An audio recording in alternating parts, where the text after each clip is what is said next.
know you heard me on the radio, flexing. She loved the sound of my voice, it's the best thing. Daydreaming of the jazz all day. Pick up the phone late night with Larry K. I know you heard me on the radio, flexing. She loved the sound of my voice, it's the best thing. Daydreaming of the jazz all day. Pick up the phone late night with Larry K.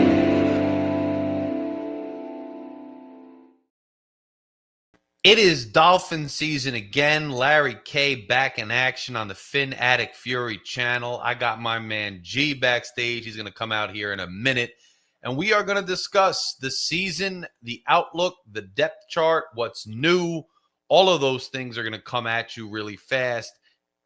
Look, the Dolphins haven't inspired me too much, to be quite honest with you. And Raph, what up, my dude? They have not inspired me very much, and I'm not inspired by this current iteration. So it's hard for me to get up and keep talking Dolphins this, Dolphins that. But you think I'm going to leave Fury fan behind? You're out of your friggin' mind. So look, this year, Shake, he does so much for the channel. He does in the blender in the offseason. He's done so many great things. Phil, what up? A member in the house. And the thing is, though, Shake, he does so much, and this team has hurt him so much. He needed some time off. So the show is going to be a little different this year. It's going to be me and G. We're just going to talk Dolphins. We're going to do what we do. You can expect rants after the games from me, from Greg as well. You can expect different live shows. You can expect some breakdowns and some discussions that are pre-recorded. So get ready for another fun-filled season with the Phin-Addict Fury channel and the Miami Dolphins. I am going to make a post, just everybody out there listening. It will be a members-only short video, and that video will be requesting the addresses of members. So addresses of members I'm going to need. Those of you who have been loyal members on this channel, you're going to get a free gift. I'm going to send it out to the address you give me. So be on the lookout if you're a member for the video that's going to come up. If you've been a member, make sure you give me your address. I'm going to send you a special gift for appreciation. Other thing this year, if you join the executives table, you will be able to submit rants after the games like G does, and you can be a part of the channel, and you can then advertise your thoughts on the Miami Dolphins on the Phin-Addict Fury channel if you're an executive member. All other members, I'm doing the written column again starting after this week's game, so you're going to have access to my written comments and exclusive behind-the-scenes content. So thank you to everybody out there who's a member. Thank you to everybody out there who supported this channel. It really means a lot to me. We're a family here. It's just the Dolphins don't always have my back, and it makes it tough for me to continue to be enthused. But I will not let the fan base down. I will not let the supporters down here. We are going to continue to keep it real. Now, Batman's Pop says hopefully the rebuild is coming in less than 3 years. I'm waiting for the rebuild, and I'm going to talk to G when I bring him up here. My general sentiments on this team is that I think that this regime is, I know people don't want to hear it on the eve of the season, but I can't be one of those Pollyanna Homer fans. I got to keep it 100. That's why you guys listen to me, right? I'm objective. I think the rebuild's on its way. I think this is a dead year, and I can't wait to get in the nitty-gritty of what's going to happen next for this team. Shake Money was not fired. I did remember the snafu. Two aside, I forget the ins and outs of it. I do apologize for that. You were a member for a very long time, and that is very appreciated. And if you want to join again, that's really appreciated too, my brother, because I don't know what happened with that, but I didn't recall that you had done anything too crazy. So my bad for that. Shake is still a member. Shake is still my guy. Shake is still my dude. He just isn't going to be consistently hosting the show because the dude needs a break. He will be viewing. I'm sure he'll call in. And by the way, we're going to do call-ins throughout the season. The call-ins will probably be more like a traditional sports show. You want to talk, you call up, you hop on with us, you give your thoughts. We'll go back and forth for a little bit, and we'll probably take the next caller. So we're going to try to do it that way, and hopefully it works. His Google Play was hacked. That's rough. If you get that fixed, brother, join us again. But look, I'm excited about the season just because I'm excited to be with you guys. I don't know how excited I am for the Miami Dolphins. G, you're decked out. You got the Phin-Addict Fury hat, and I think, and anybody who wants this hat, we're going to have this available too. But G, it's been a long off season. You've popped up here and there. We've talked a little bit. Give me your general feeling on the state of the franchise. I kind of gave mine. I'll give the people mine after you talk. What's your general feeling going? Well, Larry, I'm going to be honest with you. We have not done, a lot in the offseason. We made some, miniature moves, adding some depth pieces. But I'm going to be honest, I still think we're the same mediocrity team from last year. I still think we have a lot of concerns yet, especially with the injury history of our team. Mm-hmm. And I'm going to be honest, I'm going to be optimistic this year. I'm going to shout out DDW. I'm going to check out his video when I get the chance. I'm going to be optimistic this year. I'm not a big believer in this current team. I'm not a believer in the coach, the quarterback, and the GM. But I will be optimistic. I will be rooting for us. I'm not going to be rooting for us to lose because why would I want to do that? Now, if we have a bad record, sure, I'll root for us to lose. But I'm going to do, I'm just going to be optimistic. I'm going to cheer on the Finns and hope maybe they shock me. DDW, Dudley Doing Wrong says his best. I'd rather be surprised and let down. And I was going to make a schedule video when the schedule came out, but I'm like, what's the point? This is Right. a team. We have a lot of concerns. And I'm going to be honest, Larry, I'm not excited for this season. I'm still going to watch. I may come to a game or not. We'll see. What depends. I'm almost finished with college. We'll see how that goes. But I'm going to be honest. I'm looking forward much more to the off season than the season because there's only two ways this season goes. Is that we are a good team. We make the playoffs somehow. We win a playoff game and we keep the misery going because maybe we win the one playoff game, then get blown out in the divisional round. Who knows? Yeah. Or we're a bad football team. Tyreek gets number 10 gets traded at the trade deadline. McGee gets fired. Maybe a new GM possibly, but after seeing Chris Greer's press conference, I'm gonna pump the brakes right now because I don't know if we do bad. I have no faith that he might be gone. And I think I'm not doing this, we fire the coach and keep the GM, or fire the GM and keep the coach. We need to stop that. And if we are a bad team, Stephen Ross has to look himself in the mirror and figure it out because you can't fire one because we're just repeating. I'm looking him in the mirror and it's terrifying right now. And listen, I don't know how old Stephen Ross is. He's older than this picture, I'll tell you that. Yeah. I don't know how old he is. And if we are a bad football team, like I think, or a mediocrity football team, like I said, he's got to look himself in the mirror, and what he needs to do is he needs to either keep the train going and let these two guys, or fire these two guys. And like you said, Larry, he needs to go hire two guys and tell them you got 5 years and just stay in New York. He'll come down to the games and then don't fire them. Stephen Ross is like, you guys got 5 years, cut whoever you want, trade whoever you want, sign whoever you want, draft whoever you want.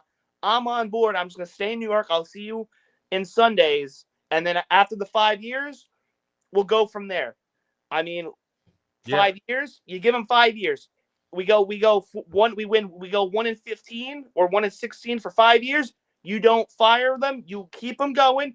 After the 5 years, if they're still doing bad, you fire them and you pass the team off to your daughter or whoever may be, because it's something that's got to change, because I don't know what's going to happen. I'm excited for the year.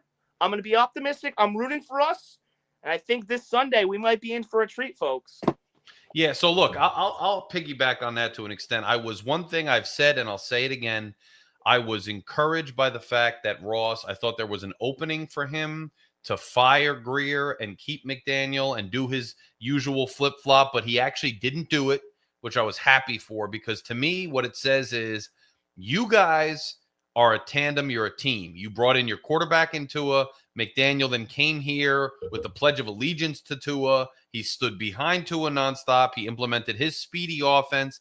Greer has gotten the pieces that McDaniel wants. McDaniel has made defensive coordinator hires twice now, or 3 times. And you guys are going to sink or swim together. I'm all for that. And look, my prediction is dire. I don't think this team, the way it's constructed, I personally feel that I don't think Tua is probably the guy who can get it done. I don't think that McDaniel, I think his innovation and the things that caught teams off guard initially are not catching teams off guard anymore. I think guys like Tyreek Hill that they brought in with ultimate speed and whatnot are really not they're gonna lose a step, and they've already lost a step in terms of emotional connection with the team. You see, Tyreek Hill is not a captain this year. His first time in a long time. He's paying child support out the wazoo. In my personal opinion, some of his off the field issues and some of the staleness that we see with these aging wide receivers is catching up to him. I think this tandem is going to go out. Greg, I agree with you. You bring somebody in, you give them. I say you bring a GM in, you bring a boss in, you let them make their hires. Maybe you bring a coach in, let him hire the GM, whatever it is. You make the hires and you stay out. Ross always says he's going to stay out. He never stays out. The root of the problem is Ross. That being said, let's pivot towards the season at hand now.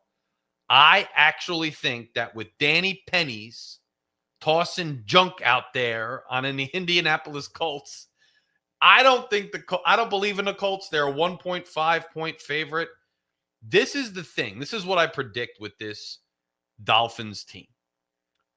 It's like every other year, G. It's always Groundhog's Day. And in fact, I'm going to have to get a Groundhog Day clip just put on here so we can play it every week. We're going to start doing that, G. But here's the thing. They are good in September. Tua is going to be fresh. The game plan is going to be something they've been working on all offseason. They're going to be fast. They're not going to be hurt. They just got good news. All those injured players that we were worried about, Achan and these guys, they're going to play. And so I'm actually looking for the Dolphins to go out and start the season with a W this Sunday. I think it'll be a welcome back football moment for all the fans of Miami. I'm kind of looking forward to that. Look, and we'll talk about the depth chart in a second, G, because I think the Judon signing I liked. And, everybody knows my idea of the limitations of this team, but I do think we win. Now, before I go to you on this Sunday, because I know you alluded to it, let me just get to some of these comments real quick. Phil says Ross is terrified to hire a GM from outside the organization. Hasn't done it since he was forced to settle for that dud, Dennis Hickey.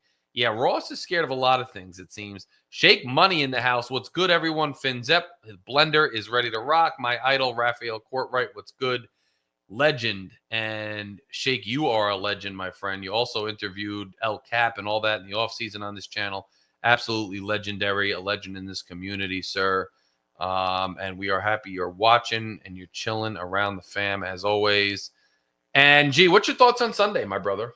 I'm gonna say this. I'm looking forward to the season. Listen, it's week 1. Yes, the Dolphins, we always dominate in September and then we get to November, December, and then it's a collapse. This is what I hope the team does. I hope they change the script. We have been known to beat bad teams and lose to good teams. Now, Shake Money, shout out to him. He's like, I don't care if we beat the good teams in the regular season, beat them in the postseason. I 100% agree with that. But the fact of the matter is, when we're playing at a team above 500, outside the Cowboys, we always get embarrassed on national TV. And I hope, I'm okay with losing to, if the Chiefs are 11-1 or the Ravens, right? Teams like that. I'm okay losing them. And we'll see. I believe we play some of these good teams, the Bills even. The games are not close. I want to see this against good teams. We got to keep it close. We got to stop the blowouts. Now, with that being said, it's week 1. And I'm sure if we do lose a game, there will be overreactions. If we lose the game, will I be upset? Sure. But I'm not going to go full nuclear. I'm not going to say the season's over. Start the tank. It's going to be week 1. Relax if we lose, okay? Just like Arch Manning. I don't know if any of you were watching the Texas Ohio State game. I'm a big fan of Arch Manning. I think he could. It will be a number 1 draft pick. He did not look good. I will admit that. He did not look good. And everybody on Twitter is out here already calling him a bum, saying he may not be good. I'm going to pump the brakes. It was his first career start on the road, playing an NFL defense coordinator. He will rebound. He's playing 3 mediocre teams, should blow it out. Look forward to Florida. But with this Dolphin team, I'm not going to overreact. I'm not going to get upset. I do believe we will win this game. And this has to be a statement game. I think we should go into Indianapolis and blow them out. Now, will that mean Super Bowl or we're going to win the division? I'm going to not overreact too much. This has to be a statement game Sunday. You want to come out here and say new culture. You want to go out there with your receipts. You want to talk all this in the media and training camp. You need to stop talking the talk and you need to walk your talk. bring the receipts out. This has to be a statement game. You gotta come out and make a statement, and we need to see. It's Daniel Jones. He sucks. If we lose to Daniel Jones, that will be some problems. Will it be overreaction time? I'm not going to overreact if we win. Not going to overreact if we lose. I may overreact so much. I may overreact on Twitter saying start the tank, but you need to make a statement. You need to get everyone on board. Now, I'm not going to – if we blow the Colts out, let's say 48-0 or 70-0 or something like that, I'm going to pump the brakes. I have low expectations. Larry, I don't know if I told you this, but I only see 4 wins on our schedule. Definitely 4 wins. Wait for that because we're gonna break that down. We're gonna break the schedule down. I'll break the schedule down. We'll break that down. But I see 4 wins. We'll talk about it. But this should be a statement game this Sunday to remind everyone the Dolphins are back and a new change is coming possibly. Yes. So Phil makes a good point that I hadn't even really thought about, which was that this secondary, and it's the second time Phil is making that point, that the secondary, with the injury we had and with some of the other issues, guys leaving, the secondary could be a huge liability. Now, I do think our pass rush may have some energy injected back into them with some of the guys returning, the signing of Matt Judon and those things. So I'm waiting to see what the defense does. Again, I don't expect this team to really be a contender even for the playoffs. It's just not what I think. But we do have to pay attention to that secondary. Danny Pennies is going to toss up some money balls. He always does. If this secondary can't pick him off at least once, we're in trouble. Well, he gets out of the pocket sometimes, G. Yeah. And he causes some havoc. So, with our defense, you never know. Yeah. And I will say this, our secondary right now, I will agree. We do have Minka. Our corners are not good. I will agree on that. But we do have a good D-line. The question will become later down the season when injuries come. We know Phillips. I love Phillips. You all love Phillips. He hasn't been having a healthy season. I mean, the Jets game, that was the field of the Jets game sucks. But, he hasn't stayed healthy. Chubb's coming back from injury. Chop, he hasn't got hurt. But we have to see, Judon's up there in age. If our D-line can stay healthy, then we don't need to worry about the corners. If our D-line does get hurt, we might have some issues in that secondary. But it depends on if we stay healthy. Now, if we stay healthy, I think the corners we won't be talking about as much. No, that makes sense. And by the way, Jorge Garcia here has been dropping some good stuff in the comments. He says, the problem with the Stars and Scrubs approach is you are 2 or 3 key injuries away from total disaster. And I got to agree that that's correct. We've gone with this approach too often the past few years where, we've got some headlining stars and guys you really believe in. And then you turn around and you have guys that really don't belong on the field. So 1 or 2 injuries, like you said, G, especially along that defensive line, and we could be in trouble. Now, that being said, what I want to do. Larry, I hate to cut you off, but not only on defense, on offense, if Tua goes down, Mike McGee can't coach a backup to save his life. Yeah. No, and I don't even know.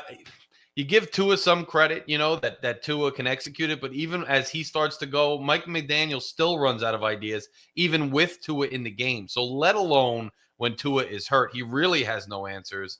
And look, I'm waiting to see what Tua does because every year now, and last year was probably the most egregious. He's sitting on the sidelines while we go down in flames. Last game of the year, he's got his shades on inside at night.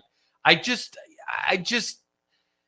don't know if these guys on this team, honestly, Tua comes out swinging on this Tyreek Hill thing saying, I didn't forget what he said and it means a lot and he's not a captain. And, part of me wants to say with this overall culture on this team, part of me wants to say too little, too late. You know what I mean? You fostered a culture where these guys can say whatever they want. There's no accountability. They really don't seem to care that much about competing for championships. They come to get their stats, to get their paycheck, to have no income tax, to kick it in the Florida sun, to party on South Beach, and they don't come to win championships. And now the guy says something, all of a sudden everybody's all of a sudden so upset about it. Like, Tua, you were sitting on the sideline in your shades, bro. Why are you, I'm not saying Tyreek doesn't deserve some hate, but you were sitting on the sideline in your shades, my guy. Now you want to come out. I think some of this, he's not a captain. We're questioning him. Some of that seems like it's for show, bro. I don't know how much of that I actually believe. And Larry,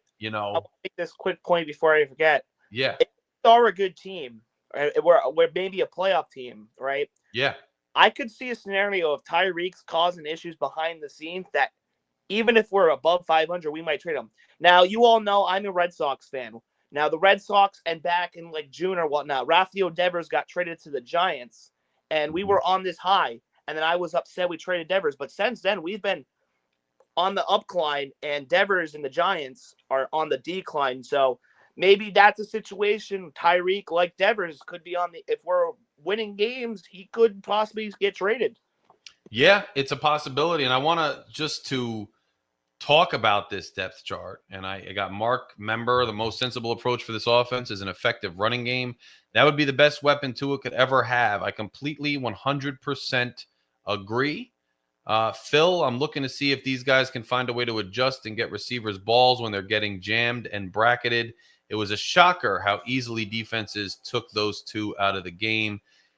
Lucci says, Larry, it won't let me send a super chat. I don't know why that's the case. That I got to fix. And I'll try to do that. Gee, why don't you try to figure out what's wrong with that? Dive into this depth chart a little bit. I pulled it up on the screen. Anything on there that you like, that you don't like, that was different, that you think bears attention or needs attention? Anything in that regard? I mean, maybe someone could argue Quinn Ewers for QB2, but again, we're paying again. The backup quarterback is always going to be a talking point with this team until Tua can play healthy game. Now he did it once in his career, but I'm going to say this: I did not watch most of preseason. I did see highlights. I did tune into some games, but I've been busy and I haven't got to watch much preseason. Quinn Ewers did make some nice throws, but again, the comparisons with Skylar Thompson will come up. We have to see how he does against the ones. Zach Wilson, I mean, he looked somewhat decent, but he still made some stupid plays here time to time. And I hate that we're paying him a lot of money, but maybe Mike McGee, maybe he could fix them. I mean, we'll see about that. I mean, look at Sam Darnold last year with the Vikings. Now, if I'm not saying Zach Wilson's going to be good, nor I'm not going to say he's bad. If there's a scenario we do move off Tua this offseason and we do keep Mike McGee and Greer around, I'm not opposed to giving Zach Wilson the rock, maybe letting him show out. Because if we're going in a rebuild with these two, maybe they're not here next year. Who knows? But maybe you can see Sam Darnold. I don't think he will, but I got to be up. I'm being optimistic this year. I'm not going to crap on Zach Wilson. We know he sucked with the Jets. Now the Jets are the Jets. Is Jalen Wright going to be playing this week? I don't know. I believe he does have an injury. I do like the kid Ollie Gordon. I wouldn't be shocked if he's RB1 by the end of the year. He did at Oklahoma State last year. He did have like a DUI or something. Oklahoma State was also trash last year. Their O-line was terrible. Darren Waller as the starting tight end. I believe we did sign Greg Dolchik, I believe, from the Giants practice squad. I do like him. I had a lot of fun memories with him in Madden. Julian Hill, I don't know why he's still on the roster. I think that guy sucks. But Julian Hill does make an impact. It's just that he got caught in penalties, why we hate him. Malik Washington, I like him in the slot. I think he's going to have a big year. I can't see the O-line, but I still feel like the O-line's the worst unit on this team. Keon Smith, I believe he made the roster. I'm here to tell you right now, whoever he's backing up, if Keon Smith gets in the game, Tua will be dead. I hate to use that, but I saw that play against Quinn Ewers, and Quinn Ewers got let up. If Keon Smith touches the field, I think something bad might happen. That might be a hot take. But... Yeah, no, I think you're right. And by the way, shout out to Phil. Phil, been a fan from jump, been around with the super chat. Much appreciated. My brother says, welcome back, Larry. I'm happy to be back, although this team doesn't necessarily make me as happy. Lucci, I checked that super chat should be working. Who knows? But anyway, and thanks again, Phil.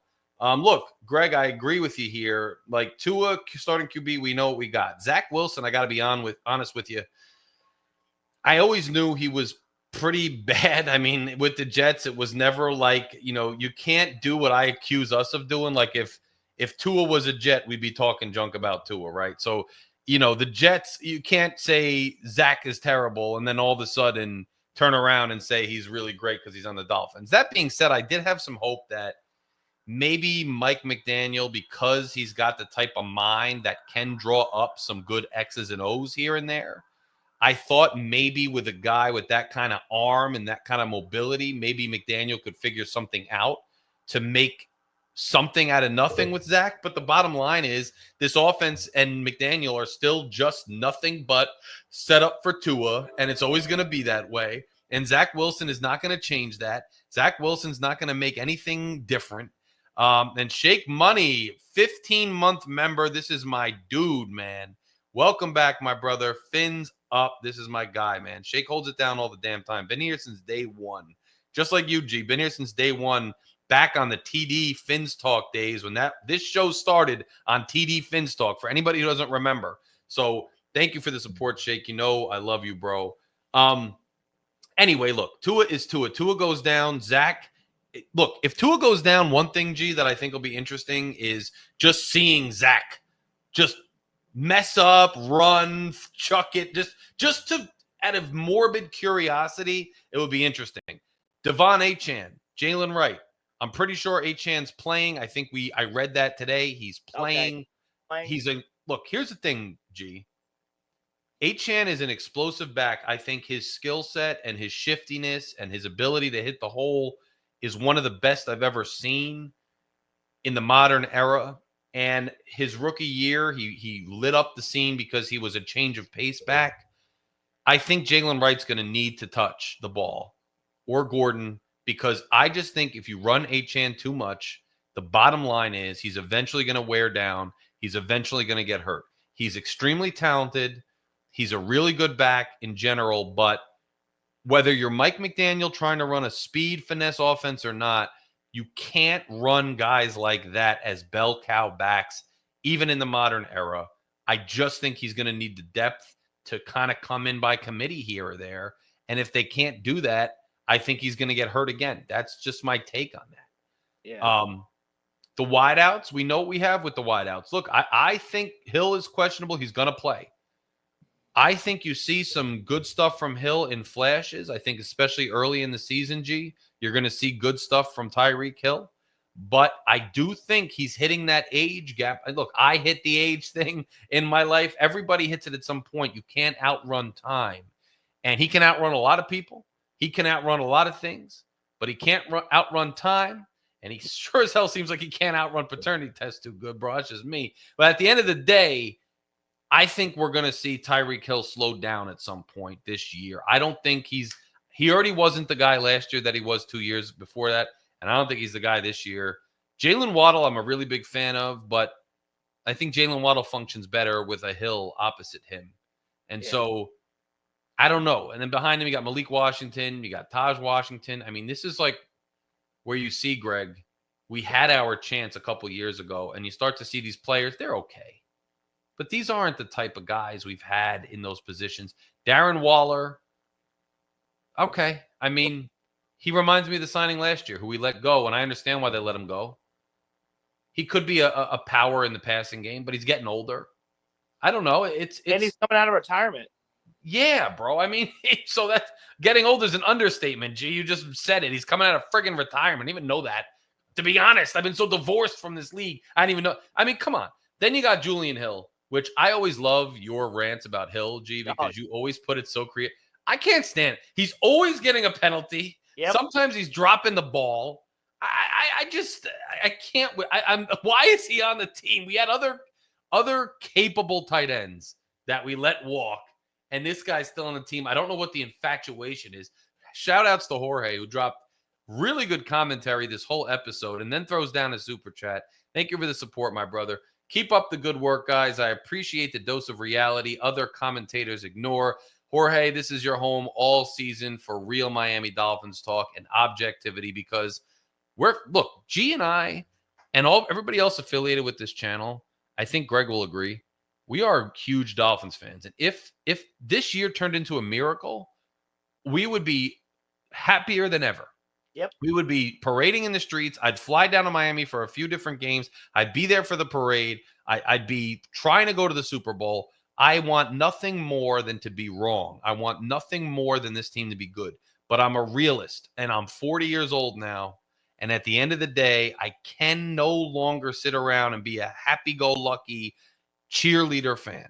I got a life outside of football. I got a life outside of this. And if this team ain't getting it done, I'm going to show up. I'm going to be here for you guys. but I'm not going to sugarcoat what's going on with the Miami Dolphins. They don't pay my bills, just like in a Bronx Tale. They don't pay my bills. Why am I going to be out here cheerleading for them? Until they give me something, I'm not going to give them anything. So I'm keeping it real. You're always going to find realness here. And when they're good, I'm going to say it. I'm not somebody who has to pick a lane and stay in it. I'll keep it 100% real. G, going to the offensive line. And Ingold, I love Ingold. I actually think he's a good player. I like him receiving out of the backfield. I'm a fan of fullbacks in general. I like it. Let's talk about this O-line because, and I'm going to get the whole thing here. So Austin Jackson, G, he came on last year and was much improved. They sign him, but that's one good year. I mean, if you think about it, he had a lot of struggles before that. Do you think Jackson is here to stay and he's a good, solid player? Do you think that was kind of a fluke? I think he's a good tackle for us. He's been, whenever he's in, we've been good. Again, it's the injuries. He's always been going down with injuries. And, you know, we can see it when I love Jackson. I think he's really solid tackle. I'm not going to say he's a top 10 tackle in the league, but I think he's a solid enough tackle to get the job done. It's just the injury concerns. Yeah. And so on the other side, you lose Ron Armstead. Larry, it has James Daniels as a starter. I believe James Daniels is not going to be back until like October, unless I'm wrong. It's possible because this is unofficial, G. Yeah, because he tore his Achilles last year for the Steelers. So I don't know if he's going to be back later in September or October, but I heard it was like 4 weeks he's missing at least. So more than likely, our boy Leon Eichenberg will be starting. And it says he's out as of now. So yeah, I think he's dealing with injury. I haven't checked the injury updates. So we get Patrick Paul on the left side. We lose Teron Armstead, who, you know, it's another thing with Grier, I think, you know, and people say he loves injured players. I don't think that's the case. What I think is Grier has this mentality, which, look, we've seen with our own players who he lets walk. Grier wants a bargain. Grier doesn't want to overpay. Grier doesn't want to strike while the iron's hot. And when he goes into the free agent market, he's more susceptible to find guys at a decent price who are very good because they have injury histories. And he gambles one too many times. I think it's a bad philosophy. I think if you want to do it once or twice, G, do it. But he does it all the time. Like Grier, either say I'm not paying for free agents, period. We're going to build through the draft and then use that money to pay your own guys who mature, who he lets walk routinely. Or sign big-time guys without injury histories and suck it up and pay the money. But all of these injury pros, so Teron Armstead, look, was really good for us for a few years when he was healthy. And then every year it became a liability because he couldn't stay healthy. And it's not his fault. It's just luck of the draw. It's bad luck, whatever it is. He couldn't stay healthy. And then he actually fell off last year. Yep. And so he's gone. We plug in Patrick Paul and we're trying to, again, it's this new line. Aaron Brewer, who I was kind of down on last year, he was pretty good. I mean, for us. So I'm glad. I like the center position holding down there. But what are your thoughts on the overall line? I think it's kind of a patchwork. Anyone who any of our starters get hurt, it's going to be terrible. I'm telling you right now. Yeah. I think I don't know if Keon Smith made the roster, but I don't think he's it. Leon Eichenberg, I like to troll on Twitter and say he's the best. Let's be real, folks. I don't know why we re-signed him. Patrick Paul, he's still unproven to me. Jonah, rookie. We'll see how he goes. I like the Jonah pick, but Larry Bourne from the Bears, one of the worst tackles last year, apparently. But the same people were saying Brewer sucked for the Titans, and he turned out to be pretty decent. So yeah, so who knows? Like in this system, like Brewer turned out to be a good signing for us, and a lot of people were saying he was terrible for the Titans. Maybe it's scheme, maybe it's the way we do things. Look, I'll give these guys a chance, and I'd rather have, honestly, a healthy line that maybe isn't as talented on paper than a banged up Teron Armstead who's not playing all the time. And Lucci, thanks for the super chat, my brother. Lucci, who has also been with us for a very long time and has been a supporter of the channel. It's much appreciated. He says, anything less than us smoking the Colts game is embarrassing and a foreshadowing of my expectations for the rest of the season. Good to see you, Larry and Greg. Good to hear from you, Lucci. Good to see you. And I mean, look, I think all of our expectations are kind of where they are, and that's a sad thing. And we're going to have to deal with it. I hope I'm wrong, but I agree. If they smoke the Colts, if they beat the Colts, which I do predict a win, then at least we have some hope and good vibes to start the year. If they don't, then it's just a harbinger of things to come. And Lucci says he was having trouble with the super chat. No problem, bro. If I get any extra money that comes in, I'll definitely hit you back with it because I know you were trying to do it. Let's go to the defense, G, and let's look at what we got. So this is kind of interesting, G. So Chop Robinson, who I think he had a little bit of a scare in training camp, but apparently he's okay. You got Zach Sealer, who, all the debating, and I was a big Christian Wilkins guy. I'm not even going to talk about whatever the hell went on with some weird stuff. I mean, he always had a weird personality. He's always doing weird stuff. I don't know what went on. I don't know if he wasn't a great locker room president. I don't know. But I'll say that, for all the talk that I did, that others did, I think he was a good asset to us this contract year. But he goes over to Vegas, and he didn't do much, man. He was hurt. He didn't do a ton. He's cut. He's got off the field problems. This Zach Sealer, who a lot of people, including me, thought maybe he benefited from being with Wilkins. This guy's a baller. And I only wish, G, that they did for what's my dude? Why am I Van Ginkel? I wish they did for Van Ginkel what they did for Sealer, because I think those were the type of under the radar initially, really just guys who played ball. When the lights went on, when the whistle blew, they just played ball despite measurables or draft status or whatever. And Sealer's the type of dude that I think really brings something to the table that's an intangible. And I'm really looking forward to him. Sheik says Diddy Wilkins could be coming back. Oh, boy. Let's see what happens with that. So then we got Benito Jones, Bradley Chubb coming back. And it looks like Jordan Phillips. This depth chart is predicting Phillips coming off the bench. I could see him being kind of a pass rush specialist as he eases back from two of those injuries. Just devastating for that young man's career. I'll leave it there for now with that D-line, that front four. Gee, what's your thoughts on that D-line? Quite frankly, I think that D-line, because you got Matt Judon now, who we signed as a backup now. And it's a huge if, G, and I don't think it'll happen, by the way. If these guys stay healthy, we got kind of a front four that could put some pressure on. Yeah, I mean, we do. I like our D-line. I think it's the strongest unit probably on our team, I would go to say. Now, Zach Seiler, I love him. I'm glad we signed him. Kind of shocked at the same time we signed him, because if you notice on our contracts, TD's been saying it. I don't think we have anyone on guarantee money past, I think, this year or 3 years or something like that, because in the offseason, we didn't really give out, really big contracts. I think most of our contracts, I'm pretty sure, were 1-year deals. That's another story for another day. I just hope with this Zach Seiler, he is up there in age. I hope this isn't another Xavier Howard situation. If you remember, TD was saying we should have traded Howard for some picks. He turned out to be right because Howard is no longer here. But hopefully that is. I love Zach Seiler. He's the salt, right? I love him. I'm happy he's here. I hope he has a great year. But I'm happy he's here. I'm happy he's here. I'll make that known. We finally paid one of our own.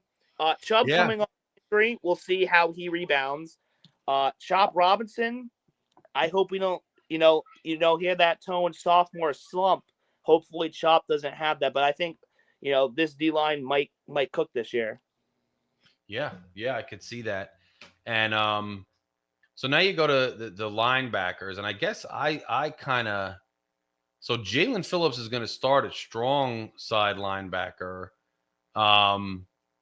That's an interesting situation there with Brooks at weak side, Dodson in the middle. Kind of an interesting linebacker core there. Thoughts on that linebacker core in general?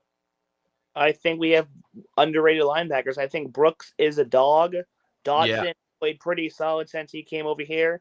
Willie Gay, he has that Super Bowl experience. I believe he played with the Chiefs. So maybe that's a nice veteran piece. KJ Britt, I don't know who that is. Phillips, I think he's going to be a linebacker edge piece. So yeah. Yeah, that's what I was going to say, because Jordan Jalen, I got mixed up because that's a new kind of shift in there for him. Usually he would play opposite of Chubb or Chop Robinson, but at this point they've got him too. I forgot about Kenneth Grant. That's the rookie pick. He could have a good year too. Yeah, that's an interesting linebacker core. Brooks is a dog.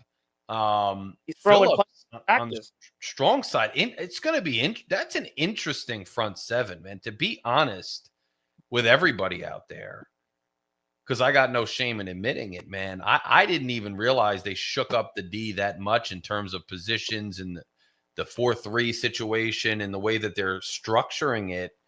And I'm kind of curious as to what's going to come out of that and how that's going to work, because if you look at that front seven personnel, I think there's a lot of variability there, and there's a lot you can do with different guys. And so I made an honest mistake because I just figured Jalen Phillips coming off injury and he's on along the line there, but no, he's moving back.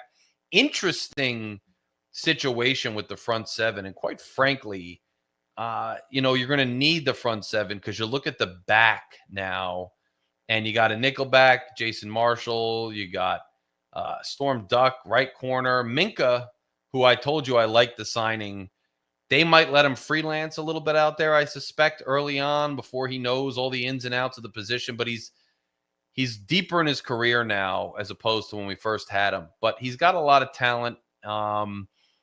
We'll see what happens and how much he can master the D early on. But he could be a force back there at free safety, especially if he's able to make some plays, because outside of that, it's kind of an interesting situation we have back there. I know we brought in Rasul Douglas.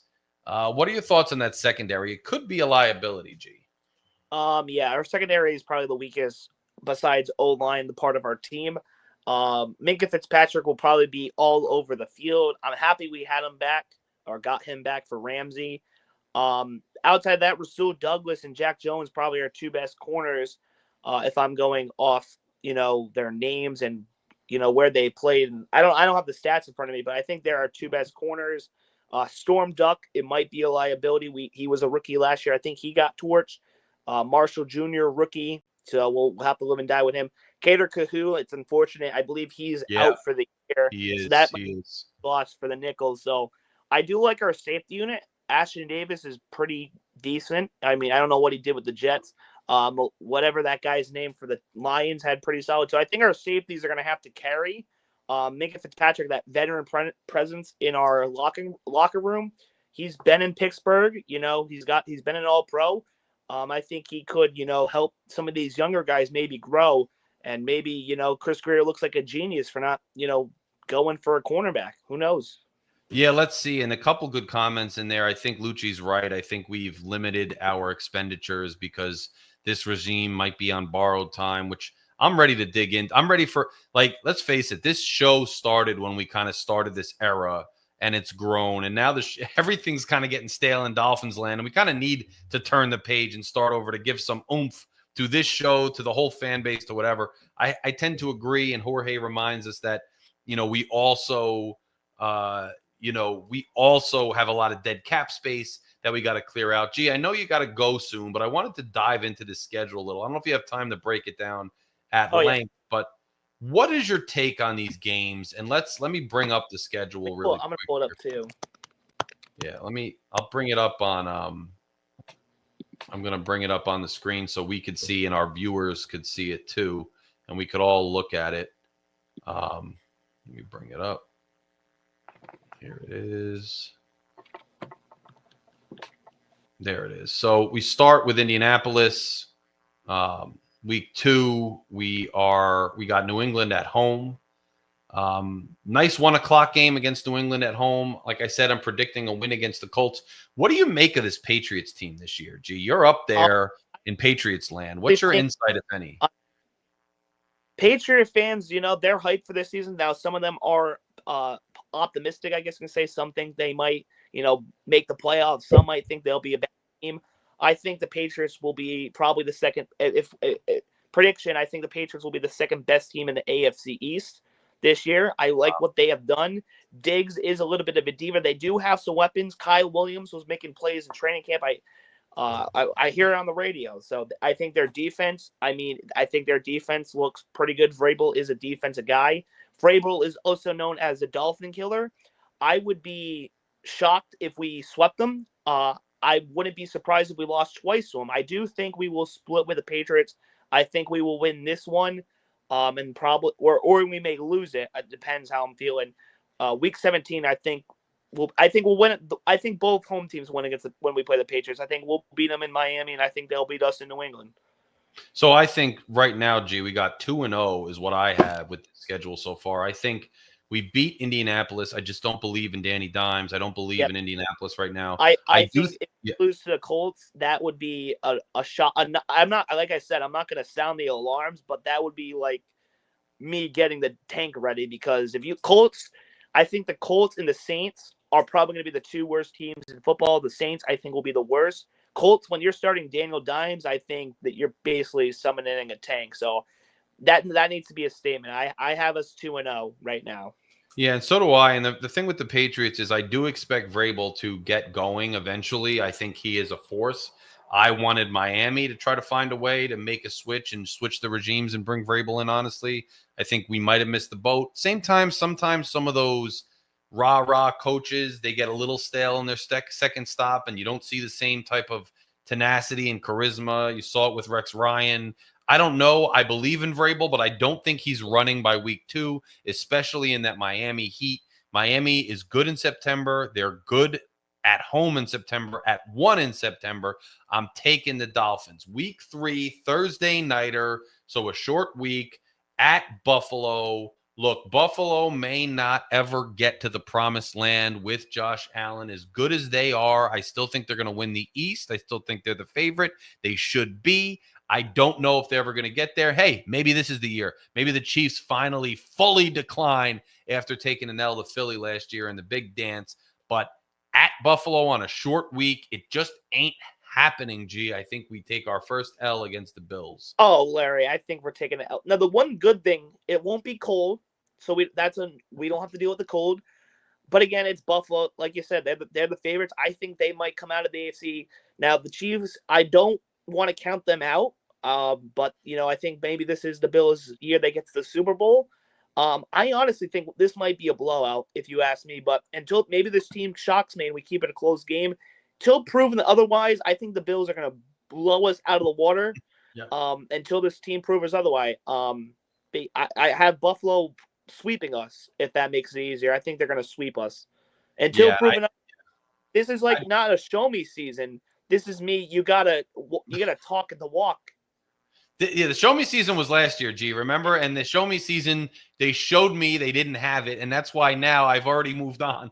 This ain't a show me season. This is you could prove me wrong season, because I don't think you're going to do much of anything. But if you want to prove me wrong, you can do that. But it's not a show me season. That time has passed for me. I know a lot of 2-and-ears. It'll never pass because every season there's a new excuse. I'm done with it. But 2-1 for both of us now. Let's move on to the New York Jets. Monday at home. Let's just keep beating the Jets. I just look, Aaron Glenn. Dyed-in-the-wool Jet. There's some energy around there, but who are they? What are they? Yeah. The Aaron Rodgers experiment failed magnificently, as most of us would have expected to. They're just, I don't know who they are. I don't know what they think they're going to do. It's a rebuild year. The Dolphins, even a mediocre Dolphins team, should hover around 500. I think they beat the Jets at home on Monday night, unless the Jets, with the new regime, with the tradition, a coach who knows the tradition, pulls something out. Again, it's still September. It's still in Miami, and it's still the Jets. I just think we go 3-1 at that game. I alluded to earlier, I see 4 guaranteed wins on our schedule. Colts being 1, 2 are the Jets, and number 3, the 4th team is the Saints. I know we'll probably talk about it later. The Saints. I think the Saints. I'll say the Saints talk, but the Jets, I think we're gonna sweep them. I think the Jets are the worst team in the division. Maybe Aaron Glenn has the rabbit pull a rabbit out of the hat. Fields is a scrambling quarterback. I think that could give us issues. It's Monday night. We'll be coming off probably a ass beating on Thursday. In terms of the NFL rivalry jerseys. Oh, I saw those. Yeah, they look cool, but more marketing. I don't care. Yeah. I might buy one, but I don't know if I will though. I would buy one with my name on the back, but I think, after a layoff from the Bills, I think this will be a win. This will be a win. Yeah, I think it'll be a win. The uniforms, look, somebody sent me these uniforms and they are cool, like just generally, but my thing is like, yo, stop giving us like commercialized gimmicks to spend more money, win the damn game, and stop changing the rules and making them all weird. And if you really want my money, you really want to make me happy, just go back to the throwbacks permanently for the Dolphins and just do that. I mean, it's cool, but it's not enough if we don't start winning. If we were winning right now, I'd probably love those jerseys, and they're cool, but I think we get the W regardless. Now, then we travel on a short week to Carolina. Dave Canales, coach of the Panthers. I can't say I have a ton of intel on the Panthers or really know who they are right now. The Panthers down the stretch last year, they were playing really good. I believe they were leading against the Chiefs and the Eagles. I think this could be a big year for the Panthers. I think they might be an underrated team this year. Bryce Young's looking better and improved. They did lose Thielen, but they do got Ted McMillan, the rookie receiver. Their defense is still not good. So I think we should have maybe a field day. I'm telling you right now, I could see this being a loss, but I'm not going to predict a loss until I see. But I wouldn't be surprised if we lost to the Panthers. That is a road game, but I'm going to say a win for right now. I'm going to say a win too, and I'm going to say a loss with the Panthers, to be honest with you, G. This is where we're going to diverge a little bit. Right now, and I'm going to put it in the chat so we remember here, I'm saying we're 3-2 at this point, and G is saying we are 4. What are you saying, G? We're 4-1? I would say we're 4-1. Wow, look at this guy. Look at this guy. Starts off saying we're only going to win 4 games. Next thing you know, he's got us 4-1 to start the year. Then we got the Los Angeles Chargers at home, another 1 o'clock one, this time getting closer to mid-October, October 12th. Herbert has not convinced me, and we still have this constant I don't love Herbert, but he's another one of these guys who he has these flashes on afternoon Sunday games. And the Chargers have struggled a lot coming to Miami in the regular season. Like, I'm never really fearful of the Chargers at home. Harbaugh, and Joe Kerr says it, Harbaugh is a pretty good coach, as we all know. And it's hard for me, without knowing what's going on in the season, for me to make an accurate prediction. What gets me is Herbert can be really good if he can air the ball out. And our secondary is probably going to struggle this year as far as I'm concerned. That being said, our front seven looks like it could maybe be a little monstrous. And if you get Herbert off kilter sometimes, it could hurt him pretty bad. So I don't know what to make of this game, quite frankly. I'll probably give it a W because it's at home. And I'll say we move to 4-2. What say you, G? I mean, the Chargers are a Super Bowl favorite. According to the betting odds, I believe they're like top 10 in that. Herbert, they have a decent old line with Joe Alt and others. I think this might be, I think this could be a is it Jim or Jim Harbaugh? I think this could be a statement game, Ross, been trying to get him. I think Jim Harbaugh, I wouldn't be shocked if I'm going to say this will be a loss, and I wouldn't be surprised if Jim Harbaugh runs the score up the stick of the Stephen Ross, honestly. Yeah, I guess I could see that, man. So we're both now at 4-2. We visit Cleveland at that point. What's your thoughts on that one, G? Listen, I've been accused of being a Browns fan on Twitter. Now, Larry, I don't know. I'll tell you, I am a big Shedeur Sanders fan. I love them coming out of the draft. I'm kind of upset he fell to the 5th. I don't think he should have fell to the 5th, but I'm going to call my shot. I think this will be his first career start. first career start, and I think we might lose this game because we might not. No, I think Shador might. I think it'd be a one-score game. I think we lose to the Browns, and this is where the wheels I think start falling off for me. But I think Shador is going to light us up. Maybe I'm wrong, and if Shador starts and we destroy him, then I am wrong. But I'm big on Shador. I think this is his first start, and I think we might lose. Now I'm going to be if we don't know the facts yet, but I'm going to assume Joe Flacco is going to start, so I'll have this as a win right now. If I've got it. Dylan Gabriel plays, it's a win. Shador, I'm a little optimistic. So I'm gonna put this as a loss because I'm assuming Shador might get in there, and even if he doesn't, we're on the road, and I just don't believe in this team continually pulling it off with the personnel that we have. Not to mention, if any of our old linemen get hurt, we're facing Myles Garrett, and if he's facing Keon Smith, he could have a field day. Yeah. I mean, I don't know. I have that as a loss. You're saying the wheels might start to come off at that point if they take an L. If we lose to Cleveland, especially to Shador, I think the wheels fall off. Tyreek might start losing his mind. Maybe you could see a Mike McGee firing maybe down the road potentially.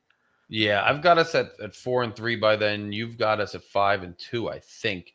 Yeah, at Atlanta, G. Michael Penix. I think this could be depending on if we lose to Cleveland or not. I think this could be a Michael Penix breakout game. But I'm going to say a win for now. I don't like it, but Atlanta seeming as also being underrated, especially with Michael Penix Jr. Our corners are sucky right now, so he might sling the rock, but I got it again. I have to see the Falcons until I see it, but I have this as a win. I'll take it as a loss, and I think we move I could also see a loss. You know what? I could see it as a loss, but I'll say win to be safe. Yeah, I think I'll take it as a loss. I think I have us at 5-4. It's hard to keep track anymore. Yeah. But I just think he can be an X factor. He's a difference maker, which I think Tua struggles to be. I think by late October, you're going to start to see a slide. I think what the fan base knows, the players in the locker room also know that this might be the swan song for this regime. And when the team starts feeling those fissures and those, holes open up in the bottom of the boat, I think it gets contagious. I think the wheels start to fall off. I wouldn't be surprised you had some significant injuries by then. Yep. And I just could see Atlanta, while we're on the road, I could see them beating us there. Then we come home and play Baltimore. We've traditionally not done very well. Yeah. What do you got for that? Still proven otherwise. I think this is another blowout game. Yeah. And same with the Bills. And then we're home for the Bills. I believe we'll have that 10-day bye. Doesn't matter until you prove it against Buffalo. Maybe it's a closer game, not a blowout. I'll say we lose by a field goal. I still think we'll lose to the Bills. I think we're getting swept. Yeah, I agree. I just I don't see it. I think I have us at 4-5 before that game, actually. Yeah, I'm going to have us at 4-6 when we play the Bills. I just don't see it. I don't see us beating the Bills until proven otherwise. I agree with what you said. I think we go to 4-7 after we play the Commanders. I think the Commanders come to town and beat us. The Commanders game is in Germany. No, it's in Spain. Even more of a reason we're going to lose. And let me tell you something. I'm taking my vacation, I think, that week. So that way I don't request a Sunday off, lose Sunday pay to watch this garbage. And I'm telling you right now, I think the Commanders will blow us out. We suck in international games. I mean, just look at the Germany game. We were down 14. We did make a comeback, but we suck in these international games. We're not good at them. I think the Commanders blow us out. And depending if we lose to the Browns and the Falcons, like you predict, Larry, look out for Mike McGee getting fired right after the game, and we have a Joe Philbin situation. I think we're going to be 4-7 because I went back through my predictions again. We're going to be 4-7 after the Commanders game. I think I could also foresee maybe a McDaniel firing. I just wonder if Greer then gets let go at the end of the year. What I'm scared of is if you fire a coach midseason, does Greer have too much time to plead his case? I just think it's stale. He might wait till the end, but look, regardless, I think the wheels really start to come off at the end of October, November there. I don't see us beating the Commanders. I understand Mike McDaniel saying we want to be, give these guys a chance to do what they can't do maybe any other time in their life. But you saw when we went to Germany and, the Chiefs come in, they're all business. They come in later in the week. They are more ready to play than us. We had a couple, that duck pass by two. I mean, we had some mishaps there, but they were just ready to play and we weren't. And I could see that again. I think the wheels really start to come off. I think we wind up 4-7 at that point.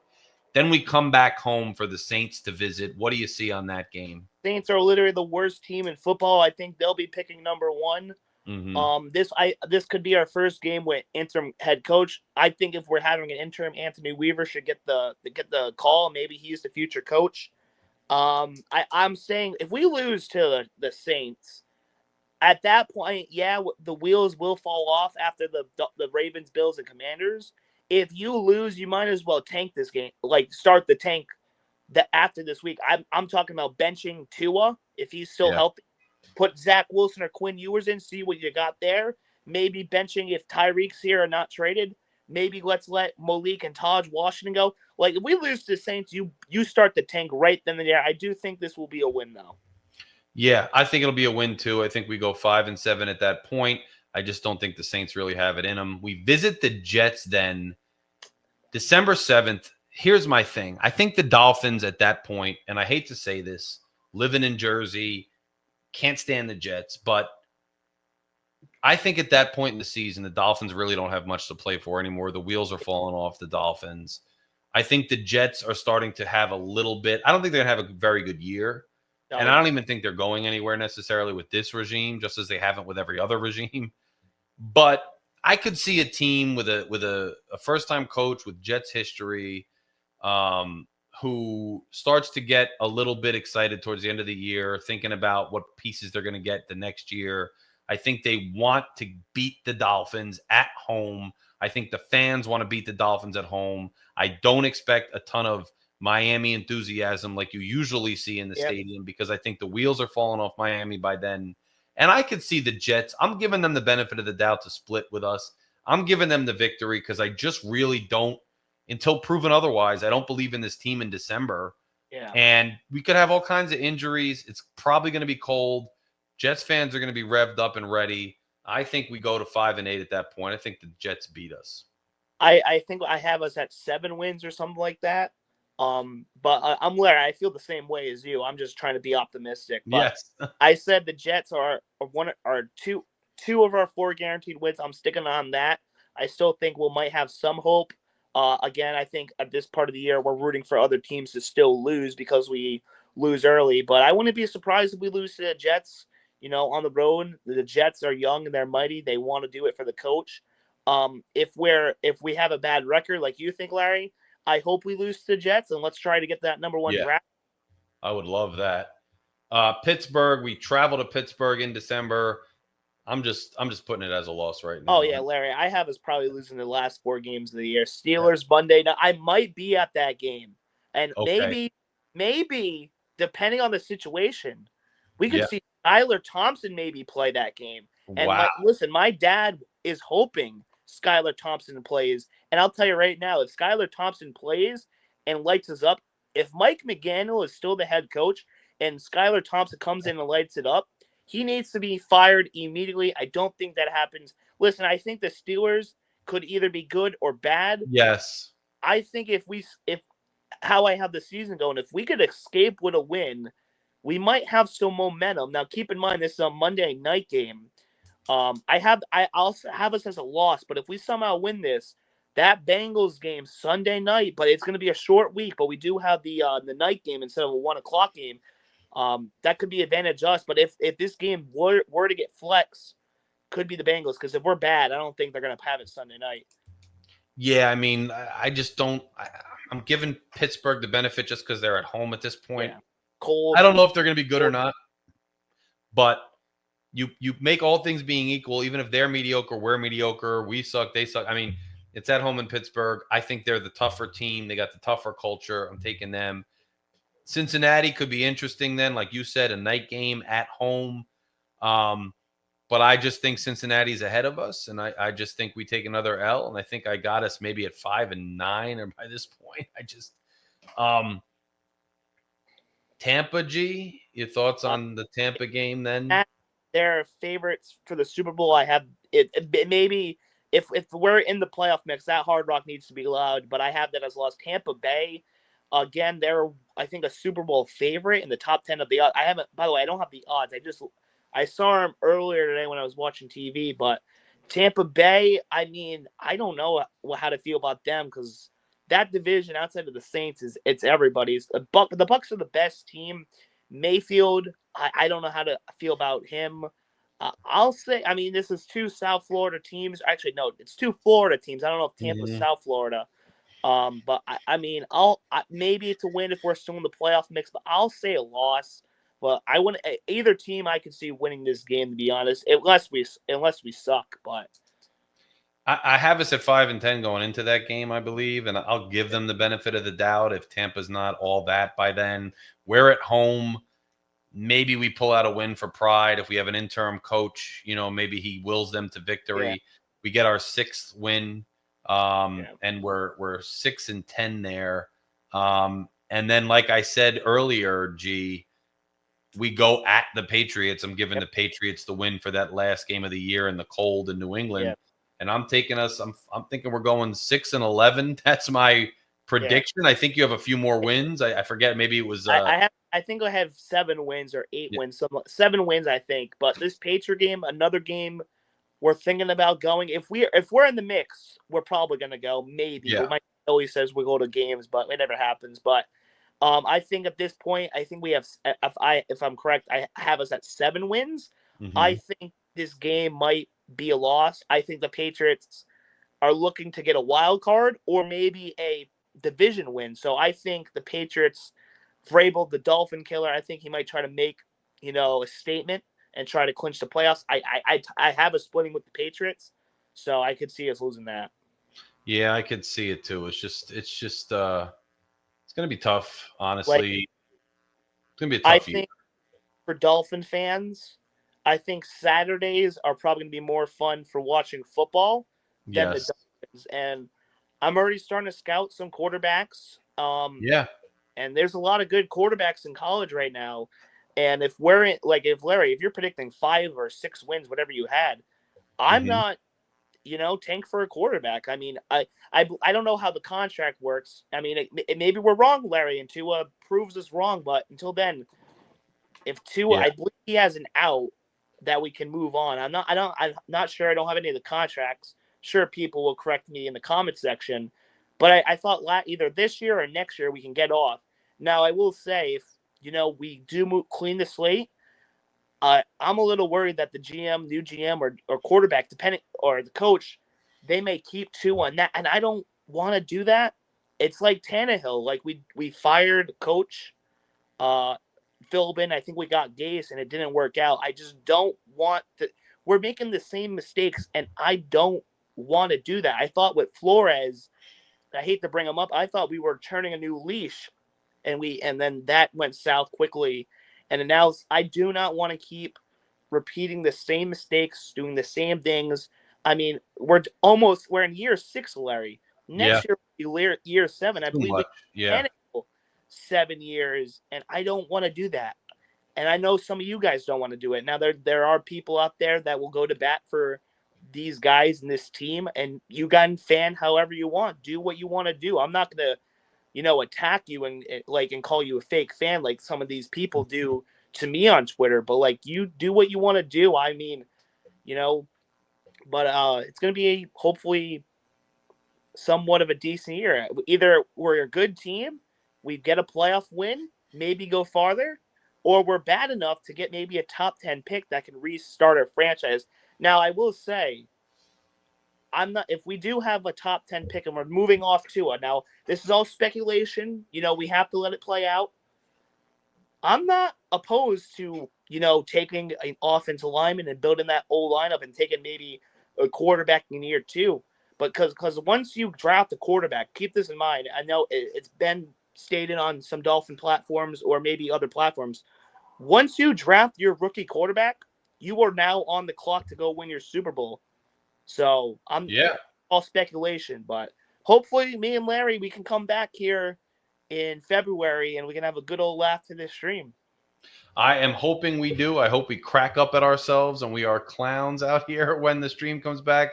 Joe says hi. What up, my brother? Mountie in the building. What's up, bro? How are you? What's good? We're back for this season. G, thank you for joining me. The outlook doesn't look great, but we will be with you all season, guys. Remember, click subscribe if you haven't done so yet. Let's get to 3,000 this year. Finally, we're less than 200 subscribers away from getting there.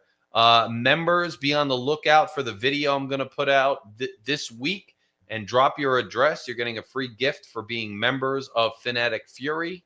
And if you haven't joined, click join. Executive members, you get to publish your rants after the games. You just got to send it via email, and you can do what G does and have your own little rant after the game. So join the executive table. But any supporters, any viewers out there, we are very, very happy that you joined us. We are still here. We're going to rock with you this season. And beyond this season, if things change and we have new things to talk about, we're very much looking forward to doing that as well. Mountie says, as a going out note, if Tua gets hurt in the first half of the season, we need to move on, bro. I think we need to move on regardless. Period. We need to move on. Yeah. I mean, I think we're going to have to move on. I mean, quarterbacks do get hurt. I mean, look, Joe Burrow's gotten hurt. Lamar gets hurt. I understand, but like, he's only had one full healthy season. You can't, like, if you miss like 2 games a season, I'm okay with that, because, you know, this league is physical. You're going to take hits. Your body's going to get banged up. I understand. But like, Tua's taking, like, he's getting all these concussions. I don't see quarterbacks getting concussions. I hope he doesn't get hurt. I don't want Tua to get hurt. I want Tua to be healthy this year. But if he in fact gets hurt, I think at that point, we need to pull the plug and maybe let Zach Wilson and Quinn Ewers take the throne, see what we got, and then maybe we don't have to draft a quarterback. But I want Tua to be healthy every game. I don't want to see him hurt, because if he's hurt, I have to pour bleach to my eyes to watch this team.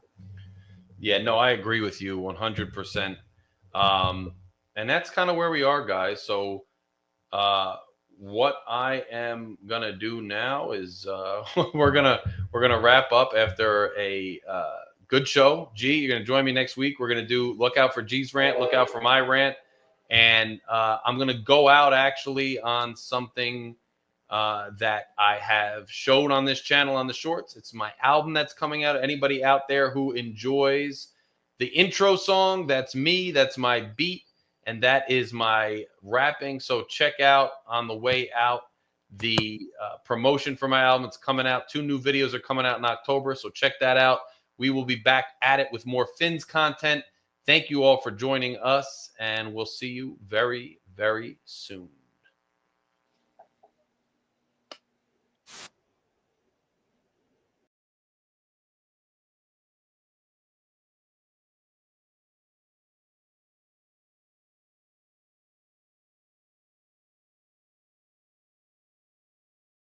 For good reason. The turnpike goes right by Newark Airport.